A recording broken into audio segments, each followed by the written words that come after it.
This is the Endorsement Sebastian Suave, straight out of Smash Wrestling, and you're checking out AMBY. Hey everyone, it's Alicia from AMBY, and I would like to welcome you to our interview with Sebastian Suave, the Endorsement and Smash Wrestling founder. Hello. Hello, thank you for having me. Thank you so much for joining me. Yeah. How are you? Doing good. As good as I can be. Well, being the Endorsement, you have said how you don't need to earn respect because you can buy it. Absolutely. So who is your dream team be with to sponsor you? Honestly, because I'm a big fan of sports and, well, my background in schooling was sports management. Yes. When there was the recession, the one business in sponsorship that actually went up was sports sponsorships. So all the sports sponsors like Monster and Red Bull and Athletic Wear and stuff like that, those are the best sponsors, and for our industry and sports and entertainment, that's the right way to go. You've said before how you could pretty much sponsor people anywhere, whether it's the side of your pants, your yeah, shirts, the side of your arms. Yeah, like I've told people, like there are people who've inquired about the elbow since my sliding elbow is the finish, but they got to pay up for that. That's prime spot. real Yeah, estate. you got to go to www.sponsorsuave.com, which is actually a website. It is. And I was on it there's the other options. day. You can get a commercial mid-match. I'll play your commercial. I'll star in your commercial, or you can be on the website. We got the cameraman laughing here too. But yeah, you can be on my tights. You can be on my junk or my trunk. It doesn't matter. I'll put your paint on my body. We'll do the commercials before the match. I'll wave your flag. You pay the right price, and like we say, put your money behind a real winner. Well, take me back to the beginning, because you've been watching wrestling for so long. Who were some of the people that made you want to get into the ring? Oh, I mean, it's funny. Like, I grew up being the biggest fan. Like, you know, sometimes like wrestlers or fans will talk about like, look at that crazy fan. I'm like, I was one of them. I just never thought it was possible for me to become a wrestler, being a smaller guy. You know, it's just so larger than life to me as a kid and as a teenager. But since I was 3, my uncle watched wrestling with me. Roddy Piper was my first guy, and he said I didn't understand what he was saying, but it was just, he was so charismatic and loud that it engaged me. And it just transitioned. When I was like 7, 8, it was Shawn Michaels. Although like all the Canadians like Bret Hart, I was a Shawn Michaels guy. Then you got your Chris Jericho's or Kurt Angle's, and it evolved over time to being more educated about the wrestling scene, and then starting to like guys in Ring of Honor and in Japan and stuff like that. And pretty much the second I found out there was a wrestling show in Toronto through a website called Slam Wrestling, and that it was run by a wrestling school out of Toronto.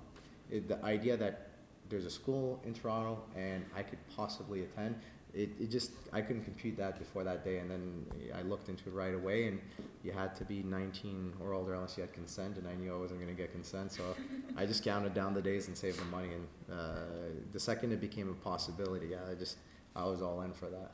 I love how it's just a dream, and now you're doing it full time. You have obviously these amazing new shirts. Yeah, I mean, it's humbling to say that I can live off wrestling at this point, and you know, while I may not be on some of the grandest stages, I've had my share of, I try to be humble about it. I've been to Mexico, I got to live there for a bit. I lived in Japan for a few months, and I've been up to Nunavut a few times. There seems to be some opportunity still on the horizon. I'm in a good place now where I'm like, I get to live off wrestling, I enjoy what I do, I feel proud of the work I've put in so far. So I take no shame, and there's more to come. But yeah, as a kid, it was just so unrealistic to me. And then when I started, to get that chance in the ring once, even if it didn't pan out, was just a humbling experience. And it's had its struggles, but I've always said to people in the past 2-3 years, I'm in a very happy place with wrestling, and it couldn't be better. I love how you're using the hashtag "What's your endorsement" quite often. It's where you do a blank or blank. So I created a couple of my own, and I'd love to see what the endorsement would endorse. See, that's me trying to be more social media savvy.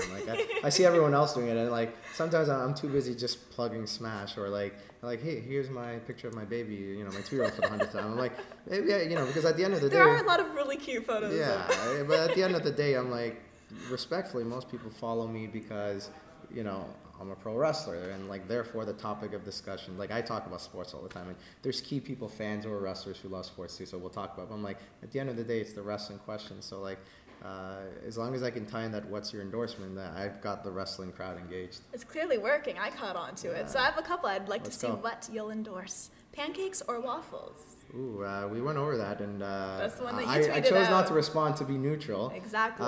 Surprisingly, I thought I'm a pancakes guy, and I thought there was going to be waffle seems more exotic and like more like European. You can get fancy with Waffles. it. And I thought like pancakes, just pancakes, but like everyone was pancakes and just Really? destroying waffles. So yeah, I'm a pancake guy. All right. But maybe I get a little too fancy because I like them. There's all the breakfast joints have peanut butter and pecans.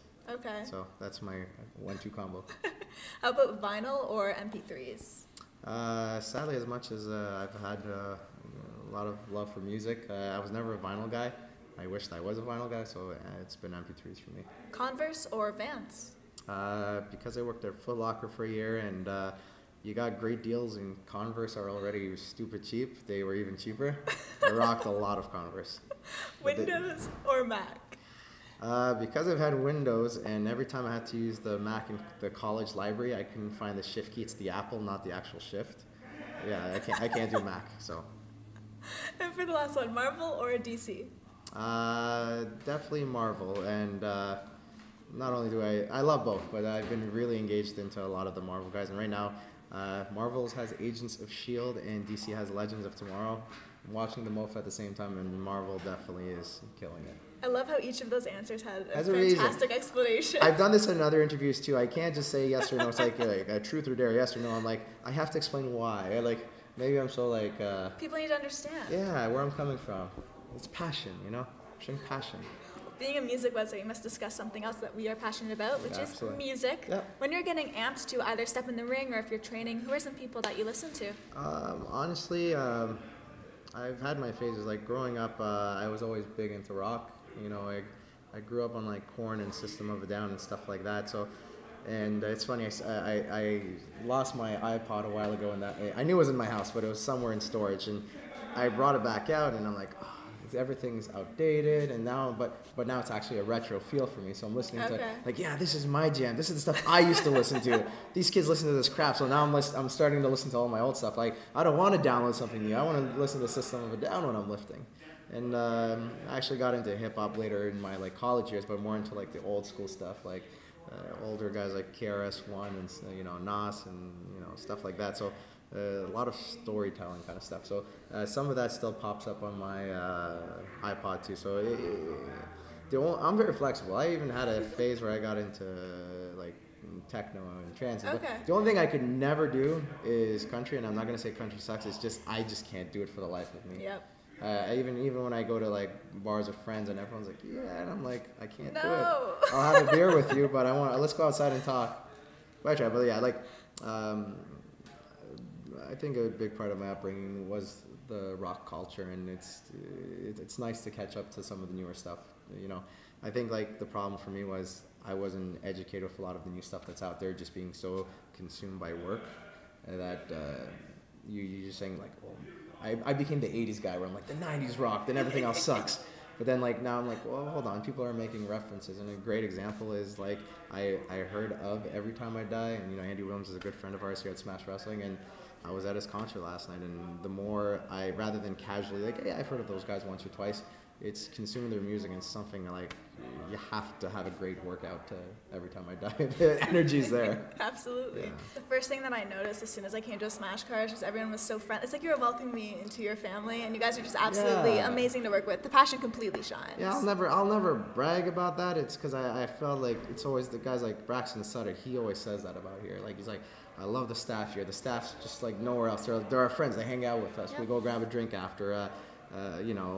The workers are like that. Everyone always keeps telling me when your peers and the wrestlers here tell you that they love the fans, they love the environment, they see how much hard the staff here works, and they love the atmosphere and culture. That's when you know you've nailed it, because it's not a biased opinion from, honestly, even fans can be biased because they're so loyal and passionate about your company. Yeah. They're going to put over, God bless them, they'll put over to the moon. But when you have the peers, I think the wrestlers themselves, like when they're just being honest with you, that's the biggest compliment. Let's wrap everything up. Is there anything you want to leave with all the Smash Wrestling fans, just the wrestling fans out there who will be viewing our interview? Just honestly, one of two things. Give us a chance, and if you haven't, give us more of a chance if you're not coming full time. And if you do, A, thank you, and B, find someone else to give us a chance. That's what we're about. It's not one person making this happen. Everyone on this staff is finding a way to get new fans, or whether it's selling a ticket or creating a great concept or marketing idea to get more people out there, or helping with the social media, or like, you know, like whatever it is you can do as a fan. Either check us out or get some friends or some strangers to check it, even if it's not your friends, strangers. Just support us, because I promise you we're giving you our heart and soul to give you more than the best product that we want you to have. And the wrestling community, as you've noticed, becomes such a tight community over time. When you start coming to a few shows, you see that, man, the fans and the wrestlers, people know each other, right? So dedicated. Yeah, it's and amazing. it's a community, right? And we make this work together. Like I always say, there's 3 keys to making a wrestling company work. It's you got the staff, you got the wrestlers, and the fan. It's all 3 have to work, and all 3 have to give in for us to get to where we want to get. So bust some ass with us, and let's make Smash something special.